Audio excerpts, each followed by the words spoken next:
நண்பர்கள் அனைவருக்கும் வணக்கம். குமரன் ஆடியோஸ், ஈரோடு. இன்றைக்கி நம்ம பார்க்குற பதிவு என்னென்னு பார்த்தீங்கன்னா, ஒரு ஆம்பிளிஃபையருக்கு பார்த்தீங்கன்னா நம்ம அக்ரிலிக் ஷீட்டு ஆர்டர் பண்ணியிருந்தோம். அந்த பேனலில் பார்த்தீங்கன்னா நம்ம அவசரமாக கொடுத்த ஆர்டருங்கிறனால பெயிண்டிங் பார்த்தீங்கன்னா கொஞ்சம் அதிகமாகவே இருந்துச்சு, ஓவர்லேப் ஆகிருக்கு. அதை நம்ம எப்படி பிரிச்சுட்டு அதை க்ளீன் பண்ணுறோம், அதுக்கு என்ன லிக்விட் யூஸ் பண்ணால் அது போகும் அப்படிங்கிறத பற்றி பார்ப்போம்.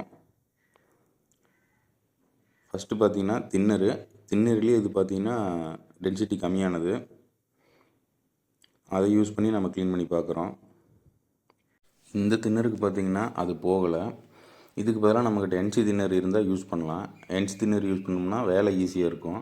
ஆனால் நம்ம கையில் என்சி தின்னர் இல்லாததுனால நம்ம பார்த்திங்கன்னா வேறு ஒரு ஏற்பாடு செஞ்சுருக்கோம். இது வந்து பேனல் க்ளூ க்ளீன் பண்ணுறது, எல்இடி டிவி பேனல் க்ளீன் பண்ணுறதுக்காக வச்சுருக்கக்கூடிய க்ளூ ரிமூவர். அதை யூஸ் பண்ணி நம்ம ட்ரை பண்ணி பார்க்குறோம். அதை யூஸ் பண்ணதுக்கு பார்த்திங்கன்னா போகுது. சேம் தின்னர லிக்விடு தான் இது. பார்த்திங்கன்னா இதுக்கு பார்த்திங்கன்னா சீக்கிரமாகவே போயிடுது. என்கிட்ட என்சி தின்னர் இல்லாதனால பார்த்திங்கன்னா நான் இந்த க்ளூ ரிமூவர் யூஸ் பண்ணுறேன். என்சி தின்னர் இருந்ததுன்னா அதை வச்சு க்ளீன் பண்ணோம்னா இன்னும் ஈஸியாக இருக்கும். இது பார்த்திங்கன்னா நம்ம அவசரமாக கொடுக்குற ஆர்டர்னால ஆகக்கூடிய இரு வேலை தான் பார்த்திங்கன்னா இது. முன்கூட்டியே நம்ம கொடுத்துருந்தோம், அவங்க டிலே பண்ணிட்டாங்க, அதனால் நமக்கு இது இரு வேலை. இது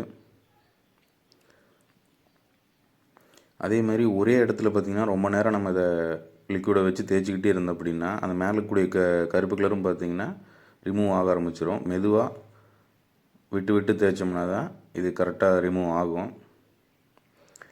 இல்லைன்னா அந்த எழுத்தோட சேர்த்தியே பார்த்திங்கன்னா பெயிண்ட் ரிமூவ் ஆயிரும். அப்புறம் மறுக்கா பார்த்திங்கன்னா நம்ம பெயிண்ட் அடிக்க முடியாது. அதனால் விட்டு விட்டு தேய்க்கணும். ஒரே இடத்துல அதிக நேரம் நம்ம தேய்ச்சோம்னா அந்த பிளாக் கலர் இதோட சேர்த்தியே நம்ம போயிடும். சீட்டு மேலே இருக்கக்கூடிய பிளாக்கும் சேர்ந்து கலரிங் அவுட் ஆக ஆரம்பிச்சிடும். அதனால் பார்த்திங்கன்னா முடிஞ்ச வரைக்கும் பொறுமையாக நிதானமாக தேய்ச்சி ஒவ்வொரு அந்த ஓவர்லேப்பாக இருக்கிறது மட்டும் எடுக்க பார்க்கணும். இந்த வீடியோவில் நம்ம எதுக்காக போட்டிருக்கோன்னு பார்த்திங்கன்னா, நிறைய பேர் புதுசாக ஆம்பிளிஃபையர் செய்வாங்க, அக்ரிலிக் ஷீட் வச்சு செஞ்சு பார்க்கணுன்னு ஆசைப்படுவாங்க. அப்போ இந்த மாதிரி சின்ன சின்ன பிழைகள் ஏற்பட்டு வந்துருச்சு அப்படின்னா அதை எடுக்க தெரியாமல் ஏதாவது கத்தி வச்சோ இந்த மாதிரி இது சுரண்டி விட்டு அது பேனல் ஸ்க்ராட்ச் ஆகிடுச்சுன்னா அது அந்த காசு முழுக்க வேஸ்ட்டு தான். அதை சரி செஞ்சுக்கிறதுக்கு தான் இந்த வீடியோ. ஏன்னு பார்த்திங்கன்னா, நான் நிறையா தடவை அக்ரிலிக் ஷீட் வாங்குறப்போ எல்லாமே பெர்ஃபெக்டாக வந்துடுன்னு சொல்ல முடியாது. ஒவ்வொரு டைம் ஒவ்வொரு மாதிரியான பிரச்சனைங்க அதில் இருக்கும்.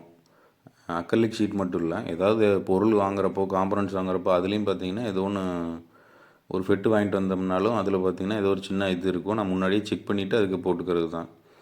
ஏன்னா ரிட்டன் வாங்க மாட்டாங்க எதுவுமே. எலக்ட்ரானிக் பொருளை பொறுத்த வரைக்கும் பார்த்திங்கன்னா எதுவுமே ரிட்டன் இது கிடையாது. அதனால் நம்ம பார்த்து தான் சரி பண்ணி இது பண்ணிக்கணும். நம்ம அதை ஒரு 4 ஃபிட்டோ இல்லை ஏதாவது ஒரு ஃபுல்லு 5 சேனல் ஆம்பிளிஃபையர் போர்டு வாங்குறோம்னாவோ அதை நம்ம செக் பண்ணிக்கணும். ஒரு தடவைக்கு 2 தடவை இன்புட் கொடுக்குறப்பவே செக் பண்ணிக்கணும். இப்போ பார்த்திங்கன்னா இதில் எல்லாமே நான் போட்டு சுரண்டி எடுத்தாச்சு.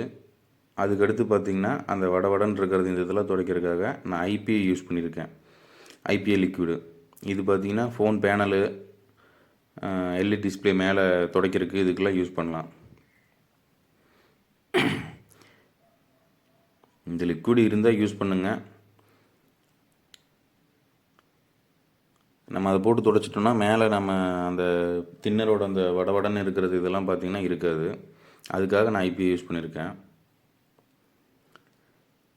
இந்த ஐபிஐ பார்த்திங்கன்னா இது மார்க்கெட்லேயும் உங்களுக்கு கிடைக்கும், 60 ரூபா பக்கம் வரும்.